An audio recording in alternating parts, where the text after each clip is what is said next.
ce dialogue de haut niveau, consacré à deux enjeux majeurs intimement liés, la dynamique de population et la transformation de l'éducation dans nos pays d'Afrique de l'Ouest et du Centre.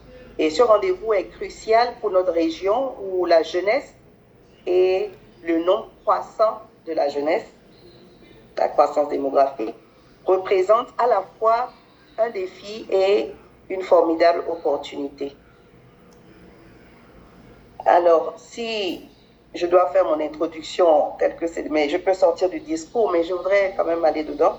Notre vision commune est celle d'une Afrique où chaque jeune, chaque fille, chaque garçon bénéficie d'une éducation de qualité, adaptée aux réalités du XXIe siècle et capable de transformer le potentiel démographique en dividende économique et social.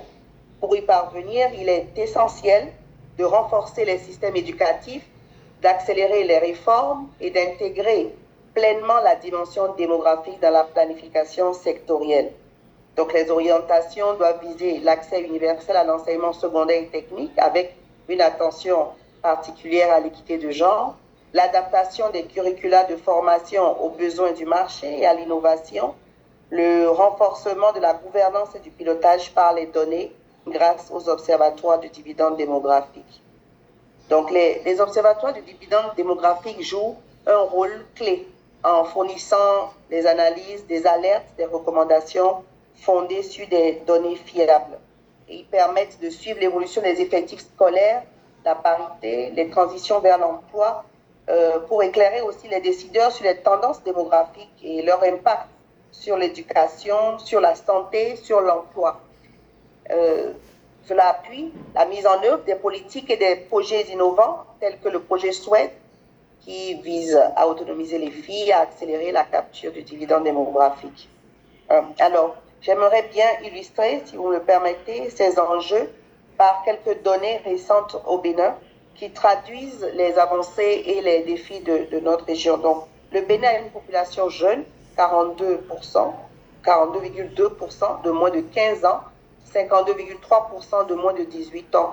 C'est une opportunité extraordinaire donc, pour accélérer la croissance économique du pays, de réduire la pauvreté, d'augmenter le bien-être de la population en tirant parti donc de cette jeunesse croissante. Et la dynamique démographique peut représenter un levier majeur pour la croissance économique à condition que tous les enfants, en particulier les filles, aient accès à une éducation de qualité. Et les statistiques montrent qu'en 2023, 1,2 million de filles étaient inscrites au primaire contre 900 000 en 2013. Le taux d'achèvement est de 49,7% pour les filles. En 2016, le pourcentage des filles au secondaire était de 42% de l'effectif total, passé à 45% en 2020, puis à 48% en 2025. Donc, on voit bien la progression notable vers la parité, mais 400 000 filles restent encore hors de l'école et beaucoup abandonnent au moment de l'adolescence. 30% de l'effectif en moyenne de notre jeunesse se retrouve dans l'enseignement technique et la formation professionnelle, mais de nombreuses et lourdes réformes sont en cours, donc nous n'allons pas analyser ça aujourd'hui parce que c'est la deuxième priorité de notre État actuellement. Et nous visons en fait à inverser la tendance de manière à avoir 70% de l'effectif scolarisable dans l'enseignement technique et la formation professionnelle d'ici 2030, donc au lieu des 30% actuels. Donc sur 10 enfants, qu'on en ait 7 qui aillent vers l'enseignement technique et la formation professionnelle à cause des débouchés, à cause du monde de l'emploi. Les obstacles majeurs à l'éducation des filles, qui ont également une problématique, il y a les normes sociales, le genre, parce que cela continue, la préférence éducative qui va encore aux garçons dans certains milieux, le mariage des enfants, parfois qui est élevé dans certaines régions, les violences à caractère du sexe, puisque nous avons les risques de harcèlement sexuel, les agressions de tout genre, l'insécurité autour de l'école, et bien sûr, tous les cas rapportés de grossesse précoce en milieu scolaire. Nous avons les cas des difficultés liées à la problématique des menstruations et du manque d'infrastructures, notamment les WASH fonctionnels. Nous avons la pauvreté globale parce que la scolarité a un coût direct et indirect et c'est source d'abandon d'école également. L'insécurité, les crises climatiques, les crises humanitaires ce sont autant de risques qui aggravent les vulnérabilités et donc qui creusent le décrochage scolaire. Les programmes et actions en faveur de l'éducation des filles, je voudrais avant tout vous parler de l'arsenal juridique que nous avons revu depuis 4 ans pour mieux protéger les filles. Donc, en criminalisant certaines violences comme les mariages précoces, les viols bien sûr, mais le harcèlement sexuel, surtout en milieu scolaire, en milieu d'apprentissage, est passible de lourdes peines aujourd'hui. Donc, on n'autorise même pas de relation amoureuse ou intime entre l'apprenant et le formateur ou l'enseignant. Donc, par ailleurs, nous avons rendu gratuite l'école au primaire. Au secondaire, l'école est gratuite pour les filles au premier cycle. Et à titre expérimental, dans 20 communes sur 77, nous avons également pour le second cycle.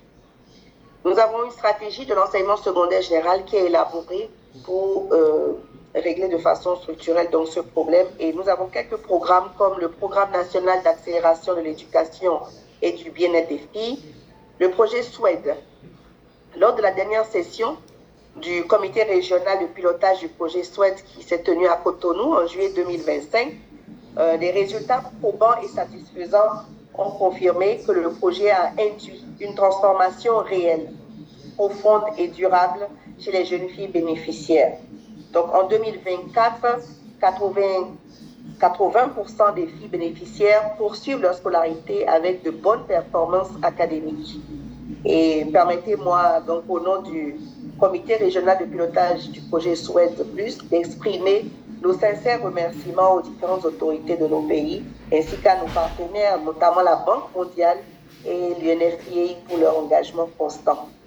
J'en profite à la foulée pour remercier l'UNICEF pour leur approche multisectorielle qui a permis de mener aussi plusieurs actions complémentaires et ça a donné des résultats significatifs. En 2019 et 2023, entre autres, nous avons eu 130 000 filles maintenues à l'école grâce à des transferts monétaires et environ 250 000 filles du primaire et du secondaire soutenues avec des fournitures scolaires. Pour revenir à la dividende démographique, si elle est bien gérée, elle peut effectivement devenir un levier de transformation pour l'éducation, pour le développement. Mais cela exige une mobilisation politique et sociale pour garantir l'accès et la réussite de tous les enfants, en particulier les filles. L'innovation pédagogique également et l'ouverture vers les métiers d'avenir. L'utilisation stratégique des données démographiques pour anticiper les besoins et orienter les investissements. Pour maximiser l'impact des dynamiques démographiques, en plus de l'éducation, il est nécessaire d'agir aussi sur des leviers stratégiques tels que la promotion de la santé sexuelle et reproductive, qui ne comporte pas que la lutte contre les grossesses précoces, mais il y a tout le volet de la planification familiale. Ensuite, la nutrition à travers l'amélioration des capacités, non seulement physiques, mais surtout cognitives des enfants, donc leur quotient intellectuel de la petite enfance, le renforcement de l'autonomisation des femmes par plusieurs leviers, microfinance, inclusion sociale, soutien aux coopératives, initiatives communautaires, etc., qui sont tous vecteurs de résilience et de cohésion. Et je ne vais pas rappeler l'importance de la place, l'importance de la femme éduquée dans la transmission aussi de l'éducation aux enfants et dans la prise en compte de tous ces défis dont nous sommes en train de parler. Ce dialogue de haut niveau est pour nous une plateforme précieuse parce que cela donne l'occasion de croiser les expériences, de mutualiser les bonnes pratiques et de tracer ensemble une feuille de route ambitieuse pour une éducation réellement transformatrice au service de nos populations. Et c'est ce que nos chefs d'État africains ont très tôt compris en mettant en place les projets SWED+, en vue de transformer nos défis démographiques en opportunités de croissance et de prospérité partagée. Depuis le lancement de SWED en 2015 et son extension progressive à 12 pays, il s'est imposé comme un instrument stratégique pour renforcer le capital humain et bâtir un avenir où chaque fille, chaque femme, chaque jeune peut réaliser son plein potentiel. Mesdames, Messieurs, le dividende démographique ne se décrète pas, il se construit par des politiques cohérentes, multisectorielles et centrées sur l'humain. C'est à travers une stratégie régionale visant un investissement dans l'éducation, dans la santé, dans la protection sociale, dans la participation économique que nous pourrons transformer durablement nos sociétés.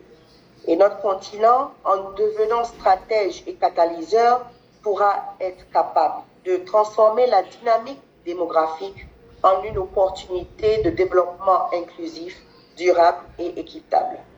Je tiens à saluer l'engagement de tous les acteurs ici présents, les représentants des structures étatiques, des institutions régionales, des partenaires techniques et financiers, des acteurs de la société civile, du secteur privé également, pour leur mobilisation en faveur de cette noble cause. Je souhaite à tous des échanges fructueux, porteurs d'innovation, pour notre jeunesse africaine et pour nos sociétés. Ensemble, faisons de l'éducation le socle de notre développement. Ensemble, transformons la dynamique démographique en un levier de prospérité, de stabilité, de dignité pour les générations présentes et futures. Je vous remercie.